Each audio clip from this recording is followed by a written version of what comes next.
I should have had those done this afternoon or early evening is my goal. Okay. But I do want to talk with you about the test itself. And so I want to go over the test. I want to go over what I was looking for specifically in responses to the test.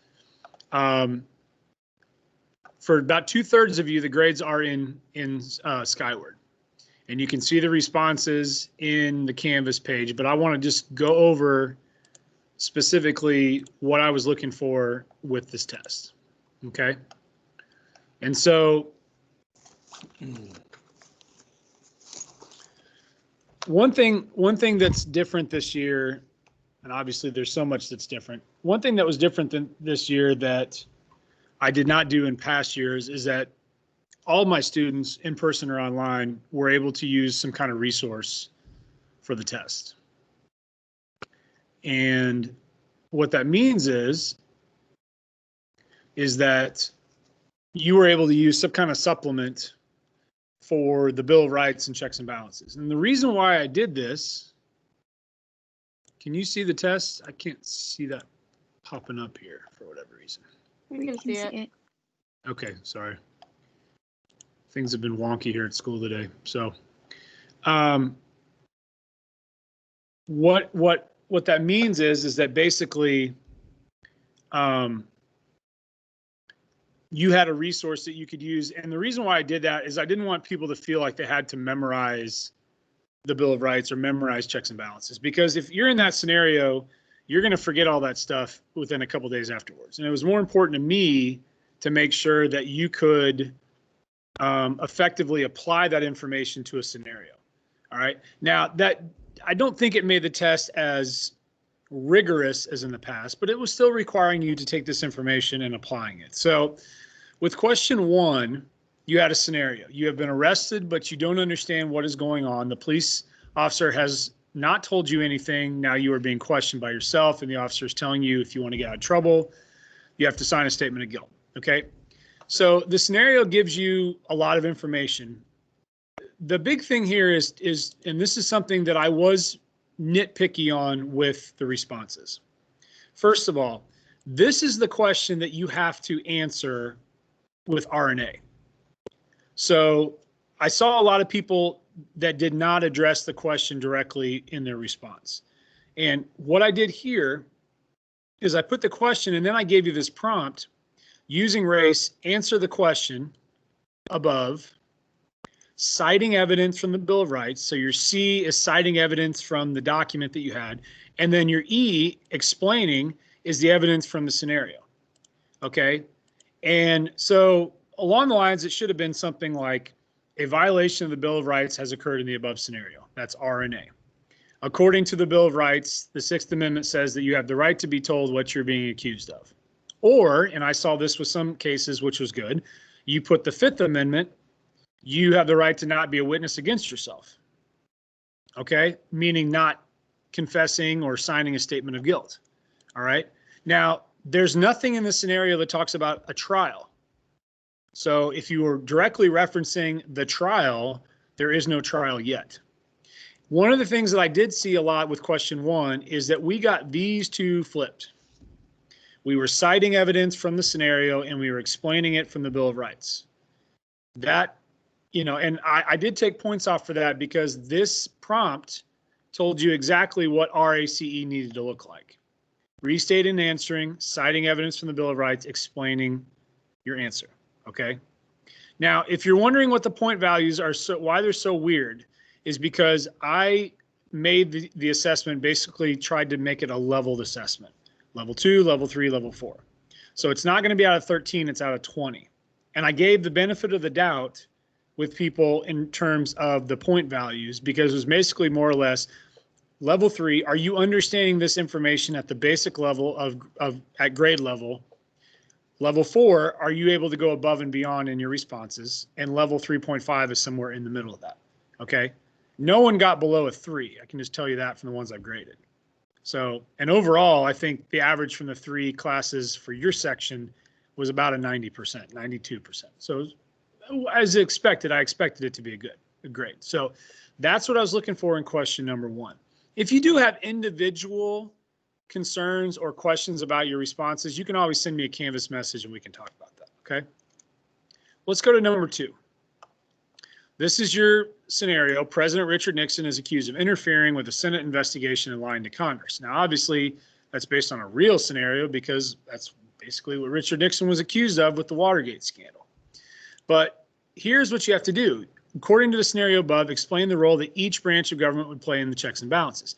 Now, each branch means you still need to discuss the executive role. And it was as simple as explaining that the executive branch, the president, is accused of these, or these accusations are against him.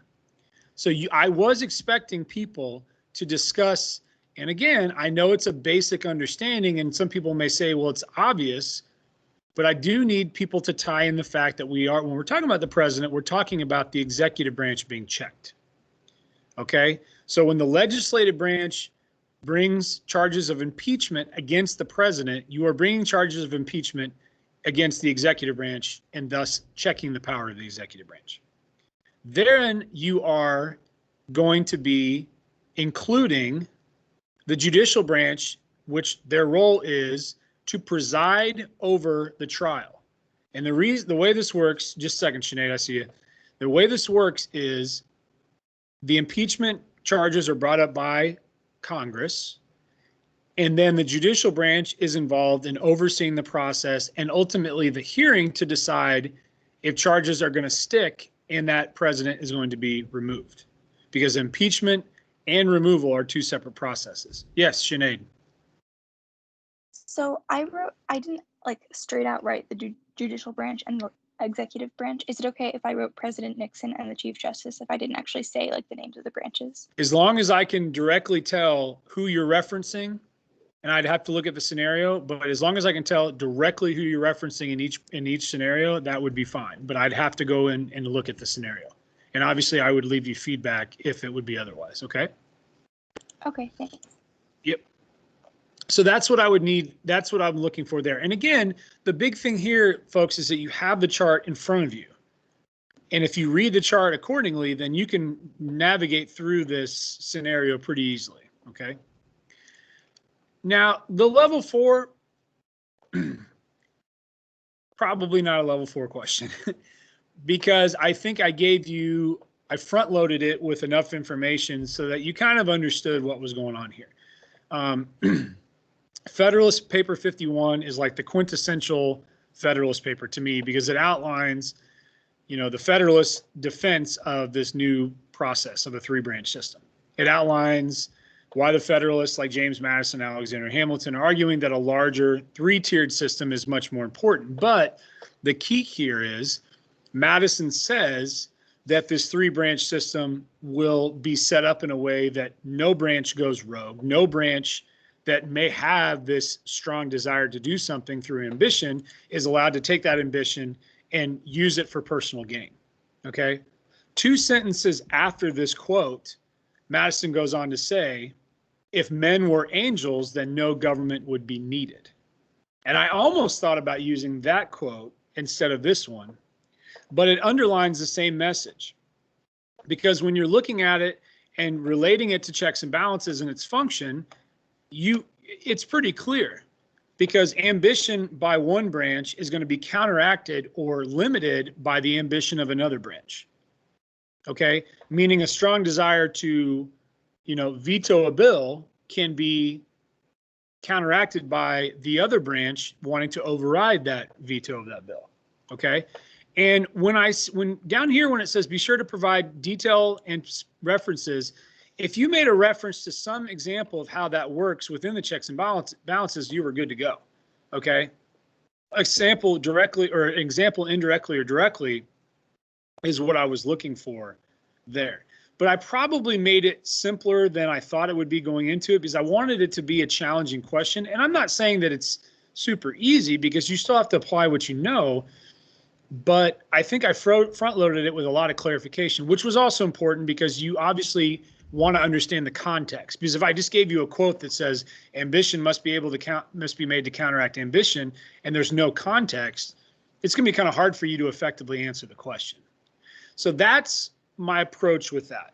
And I felt that people were going to do well with the test, and I should have everything else graded this afternoon. As I said before, with the power outage situation, I didn't get as much accomplished as I did yesterday. I wanted to yesterday, so I apologize for that. So if you do have an individual question regarding your test, please send me a message through Canvas and we can chat about it, okay? All right, let's segue back to the homepage. And it was come to my attention that the link I had in here earlier was not working because it was from a closed module. So number 3 here, where it says great presidential speeches, we're going to be continuing from where we talked about Friday. All right. And I'm pretty sure we are at the Gettysburg Address. If that's different than you recall, please let me know. But I'm pretty sure we're here with that. So I'll give you a moment to get that up on your screen. So let me explain again what we're doing here. We're not going to be writing a speech as if we were a president addressing a concern or, you know, my fellow Americans, this is what we need to do to make the country great or something like that. We are just simply looking at 4 examples where historically these are considered memorable and important in their moment, whether it's the president leaving, as in the case of George Washington, and kind of setting the tone for where he wants to see the country go, or whether it's Abraham Lincoln addressing, you know, in the midst of the Civil War, or whether it's Franklin Roosevelt, you know, talking about the impending World War II involving the United States. Obviously, the war had been going on, but the United States was not yet in there, or whether it's Ronald Reagan addressing the Challenger disaster. We're looking at 4 quintessential speeches in American history, okay? Now, you may have heard about the Gettysburg Address. It's probably considered the greatest speech by a president in history. It's probably, you know, very high up there. I would still say that Dr. King's I Have a Dream speech is probably the most important and significant speech in American history, in my opinion. But in terms of the presidency, it's hard to top this one, considering the significance, the moment in time, the eloquence in which it's stated, and ultimately, you know, the fact that this was not considered to be a great speech in its moment. It was not considered to be a masterpiece. You know, Lincoln goes to Gettysburg to help dedicate the soldier cemetery, which is going to be the first of its kind. So this is before Arlington National Cemetery and all that. And he's not even the keynote speaker. The keynote speaker is an abolitionist from Maine named Edward Everett, and he speaks for like 2 hours. And Lincoln comes on the stage and speaks, it's like 246 words, so just a few minutes. And at the moment, it wasn't considered to be that important, but in history, this is often the case. It's reevaluated and reassessed. And then over time, considering the significance of the moment, considering what was being said, it's considered a masterpiece. And it's, like it says, it's hard to read in the box, but it says it's probably the best known and most highly regarded speech by an American president. Okay, so here we go. I used to know this by memory, but I'm gonna have to look at the screen. So 77 years ago, our fathers brought forth on this continent a new nation, conceived in liberty and dedicated to the proposition that all men are created equal. Now, a score, as you can see from the footnote, is 20. So 4 times 20 is 80, add 7 years, 87. What would he be referencing 87 years prior to this moment in 1863? What would he be referencing? And it kind of gives you a clue in the last part of this first paragraph. So what is he referencing? Cassidy? The Revolutionary period. Well, like where the American Revolution. Okay, so he is referencing the American Revolution, and more specifically, he's referencing the year 1776, because he's talking about the reference to the Declaration. Now, some historians highlight, and this is something that's disagreed upon or disputed by some, but the fact that he highlights, again, the statement dedicated to the proposition that all men are created equal may have to do with something about his desire to end slavery, because that was coming up in a little over a year is when it was initially proposed. Now, he is somebody we'll talk about later that believed in natural rights for everyone, regardless of race. And that's one thing that he held very near and dear to him, was the words of the Declaration of Independence. It was very important, as we'll see that later. Now we are engaged in a great civil war, testing whether that nation or any nation so conceived and so dedicated can long endure. We are met on a great battlefield of that war. We have come to dedicate a portion of that field as a final resting place for those who here gave their lives that this nation might live.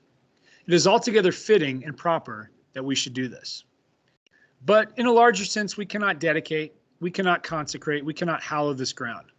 The brave men, living and dead, who struggled here, have consecrated it far above our poor power to add or detract. The world will little note nor long remember what we say here. And I always find that to be very ironic, because here we are in contemporary times looking upon this as a masterpiece. Okay? But it can never forget what they did here. It is for us the living rather to be dedicated here to the unfinished work which they who fought here have thus so far nobly advanced. It is rather for us to be dedicated to the great task remaining before us, that from these honored dead we take increased devotion to that cause for which they gave their last full measure of devotion, that we here highly resolve that these dead shall not have died in vain, that this nation under God shall have a new birth of freedom, and that the government of the people, by the people, and for the people shall not perish from the earth. It's very interesting to look at this and to really get a sense of what Lincoln's trying to say here, because obviously the unfinished work that he's addressing is the fact that, you know, if you know about Civil War history, 1863 is considered a turning point, because the victories at Gettysburg, July 1st through July 3rd of 1863, the siege at Vicksburg combined are considered to be the turning point, which finally gave the Union forces the upper hand in the war to see it through to the end. Okay. But it's interesting is that even though the turning point has begun, Robert E. Lee's army has been pushed back down into Virginia, because you got to remember Gettysburg was the furthest to the north major battle of the war. This was the first time that Robert E. Lee has sent his military into true Union territory and lost. But the fact is that the war was not over. I mean, the war doesn't end until April of 1865. And yet there's two big themes: the fact that the war has not ended, but also the fact that Lincoln does not want the victory to be for nothing by letting what these men at this battle, what happened to them, you know, perishing and giving their ultimately their greatest devotion by dying for their country. They don't want that to be in vain. They don't want that to be something that is forgotten or, you know, not valued, which I find to be very interesting, very important. Okay, we're going to look to a third speech, and I'll get a few of you involved in this one. This is in many ways considered to be Roosevelt's quintessential speech, and it's important to note that we're talking about a time that precedes Pearl Harbor. So the date here is January 1st or January 6th of 1941. So we're not talking about after the bombing at Pearl Harbor. We're talking about a point where, yes, the United States is not in the war. They are, you know, more or less neutral, but really behind the scenes, they're providing immense military and civilian support to their allies in Europe, primarily France and especially Great Britain. But there's hints here that Roosevelt kind of discusses the inevitability of the fact that the United States will be going to war, even though it's, you know, 11 months or, you know, 11 months later that it happens. Okay. So the Constitution requires the president to regularly communicate with Congress about the State of the Union. Out of this requirement developed the tradition that the president give a major speech each January summarizing the conditions in the country and laying out the administration's agenda for the coming year. It's also to celebrate achievements and so forth. One of the most memorable State of the Union addresses was delivered by Franklin Roosevelt on January 6, 1941. He spoke to a nervous nation.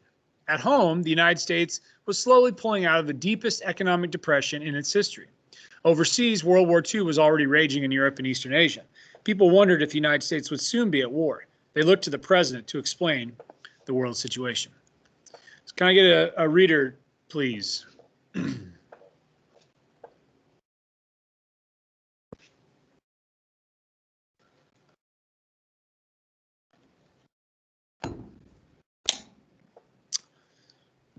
Joyce, why don't you tackle it for us, please?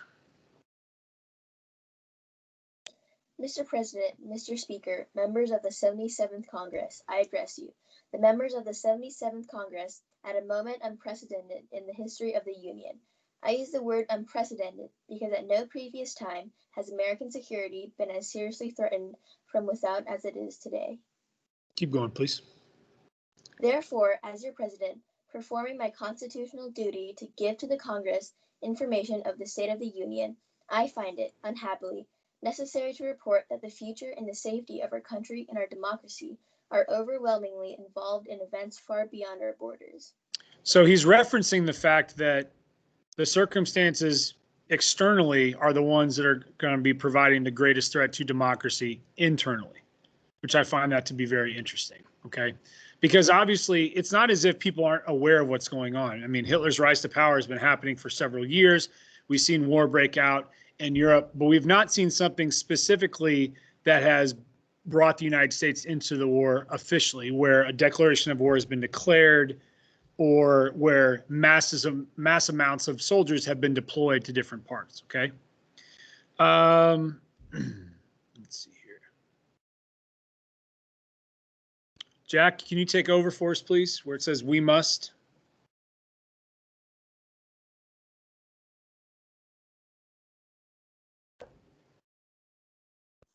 Okay. We must all prepare to make the sacrifices that the emergency, almost as serious as war itself, demands. Whatever stands in the way of speech and efficiency in defense preparations must give way to the national need. Keep going, please. A free nation has the right to expect full cooperation from all groups. A free nation has the right to look to the leaders of business, of labor, and of agriculture to take the lead in stimulating effort, not among groups, but within their own groups. So you can go ahead and keep going. Okay. A part of the sacrifice means the payment of more money in taxes. In my budget message, I still recommend that a greater portion of this great defense program be paid for from taxation than we are paying today.